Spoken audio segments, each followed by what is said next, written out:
Siguro ang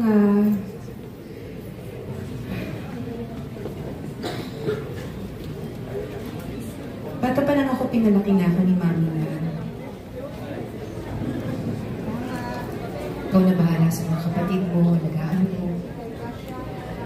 Pag may mga bisitang dadating, ako papaharap niya. Pag may mga hindi siya nakakausap, ako papupuntahin niya.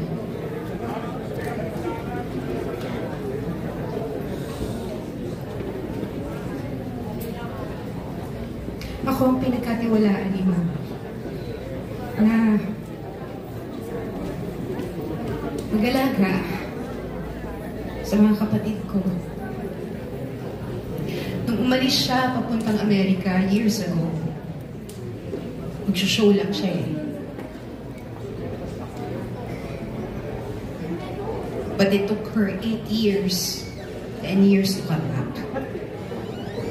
Naiwan sa akin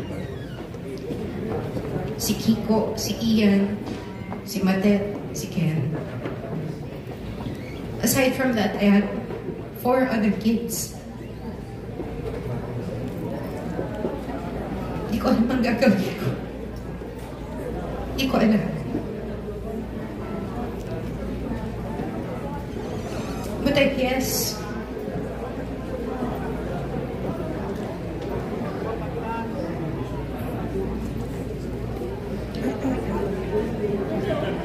yung pagmamahal na itinuro niya sa akin, yun na lang din ang itinuro ko sa mga kapatid ko kung paano respeto, kung paano magmahal, kung paano ang lahat. Kasi siya din naman ang nagturo sa akin yun. So kung ano yung tinuro niya sa akin, kahit wala siya, yun na rin ang binahagi ko.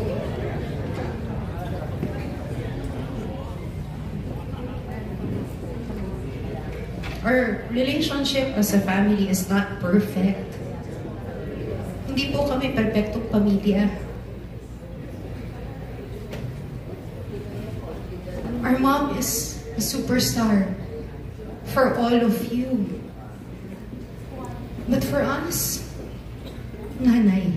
Nanay namin siya. Mommy. Iba po ang relasyon niya sa inyong lahat. Iba ang relasyon niya sa aming mga anak.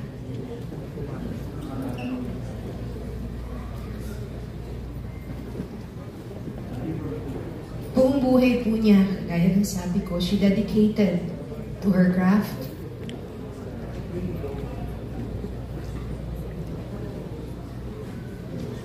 So minsan, kahit na nung bata ako, pag nagkakasakit ako, sisilip yan sa kwarto, lalagyan ako ng medyas sa mga 3, pupunduin niya, lalagyan ng alcohol.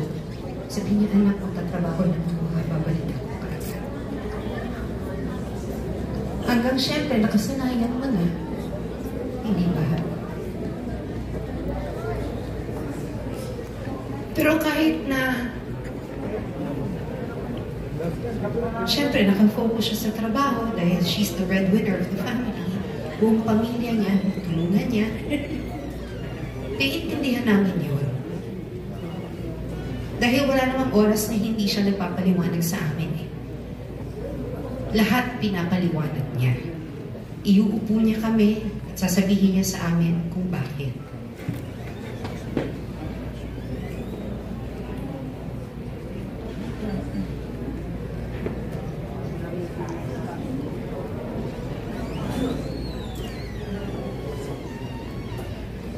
Yung roller coaster ng buhay ng mami ko, pantigit po kami noon. Kaming 5 magkakapatid. Nung una po, hindi ko, naguguluhan ako, nahihirapan ako. Pero hanggang sa nagkaedad na ako, nagkaroon ako ng sarili kong mga anak, naiintindihan ko. Naiintindihan ko kung saan siya nanggagaling.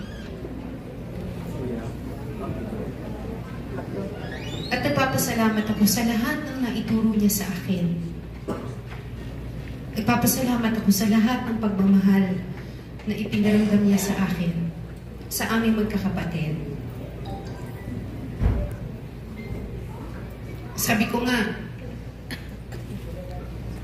ako, si Madet, si Ken, at si Kiko, pwede naman sa ibang pamilya kami mapunta eh. Pero bakit kami napunta kay Nora Honor?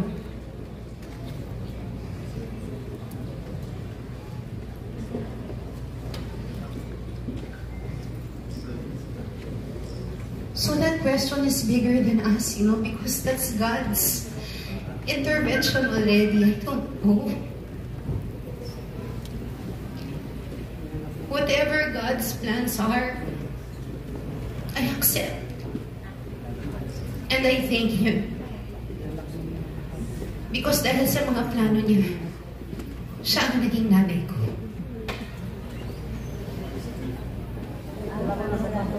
Yung huling usapan po namin ni Mami was a couple of months ago. Mami, galing magsikreto yan eh. Ayaw niya talaga ipaalam sa amin kakapatid. Kung hindi pa kami mangulit, hindi niya ipapaalam. Hanggang nahuli ko yung isang doktor niya. Kinausap ko. Sabi ko, I want to know my mom's condition. Hindi pwede na hindi namin alam. We have the right to know as her children. So her doctor, pinaalam niya sa mami ko. Yung nalaman ng mami ko na pinukulit ko yung doktor niya, nag-text na sa akin.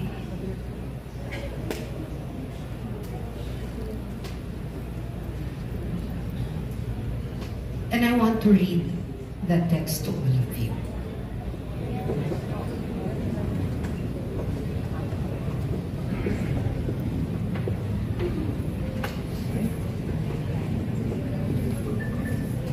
Pinakamamahal kong Lot-Lot. Kausap ko ang doktora ko, si Doktora Lua. Magkausap raw kayong dalawa at tinatanong mo raw sa kanya kung anong sakit ko. Sabi ko kay Doktora Lua na sabihin sa'yo na okay ako.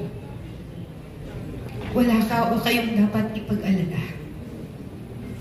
Dating sakit ko lang ito at nag-trigger lang nang nagkaroon ako ng upo at sipon. Nagpapasalamat ako sa iyong pag-aalala. Pero huwag. Kaya ako. Wala kayong dapat ikabahala. Pag oras na ng isang tao, wala na tayong magagawa. May sarili na kayong pamumuhay. At masaya ako dahil maganda ang inyong naging buhay.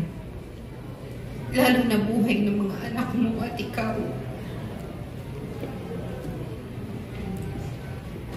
Napakabuti niyong mga anak sa mata ng tao at sa Diyos. Ano man ang mangyari, mahal na mahal. Mahal na mahal ko kayong lahat na magkakapatid. Mag-iingat kayo lagi. Lalo na mga anak ko, huwag mong pababayaan. Yan ang kayamanan mo. Ang mga anak mo. Ang pamilya mo. Ito po ang huling usapan namin ng mami ko.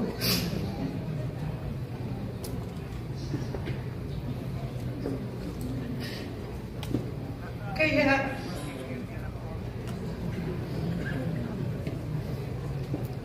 matagal din po. Matagal nagkaroon ng kondisyon ng mami. Matagal namin itinago sa lahat. She's been suffering with COPD for a long time. At kinakaya niya. Dahil ayaw nga niya eh. Ayaw niyang may nag-aalala sa kanya. Ayaw niya.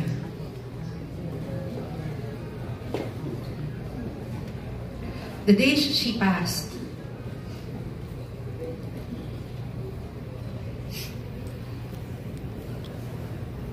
I received a call from Tita Imelda. Sabi niya, anak, may kailangan gawin sa mami mo. Mag-okay ka, mag-okay ka. Okay. Kung anong kailangan gawin, please. Okay. Tumawag kay Ian. Ian, si Mami nasa ospital. Oh, ate, alam ko na. Papunta na rin ako. I received another text. Lot, from Tita Imelda. Come now. Come now. I was rushing down. Ian called. Ate, ng flatline na si Mami. He was also on his way too.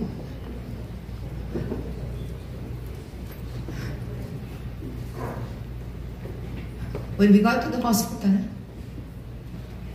the doctor spoke to us. They were able to revive her.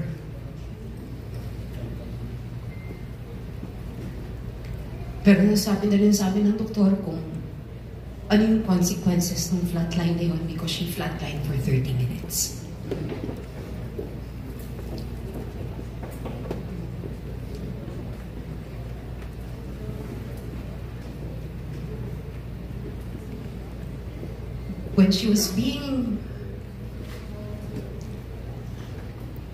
When they were putting her already, nakita ko siya naman siya sa harap namin. I was still talking to Tita Imelda and Ian.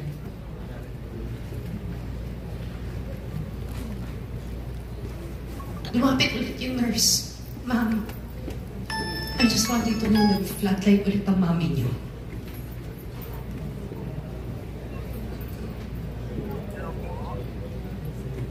She tried her best to fight. Sanay lumaban tong nanay ko. Kung kaya niyang kargahin lahat, gagawin niya eh. She tried again to fight. She did. But we already knew she was gone.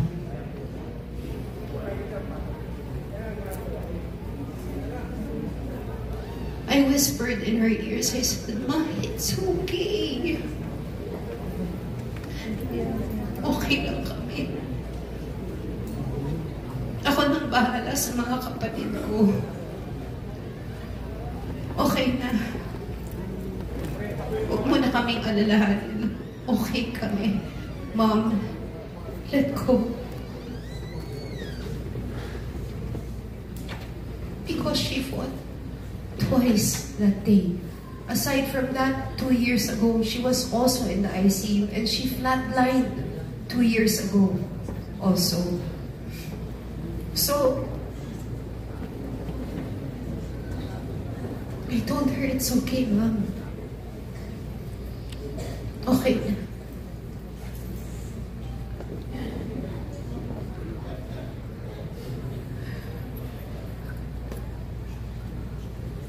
I'm sharing this with all of you because I want all of you to know the truth. From me, my brothers, and my sister, ayoko na po ng sabi ni ganito, sabi ni ganyan. Sa akin po, sa harap ng nanay ko.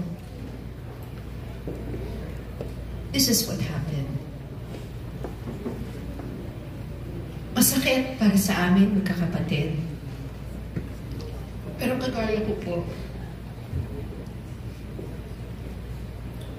sa mga konting panahon na nasusolo ko ang nanay ko,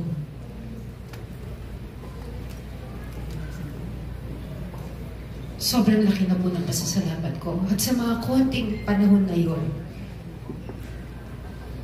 lahat ng pwedeng sabihin namin sa isa't isa, nasasabi po namin.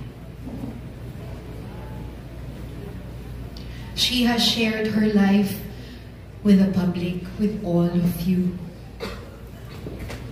And I know that Mom, wherever she is now, hanggang ngayon, nagpapasalamat yun sa inyong lahat.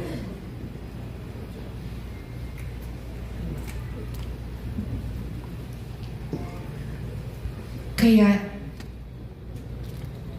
on behalf of my family, my brothers Ian, my sister Madet, Kiko and Ken, maraming salamat sa pagdamay po sa amin.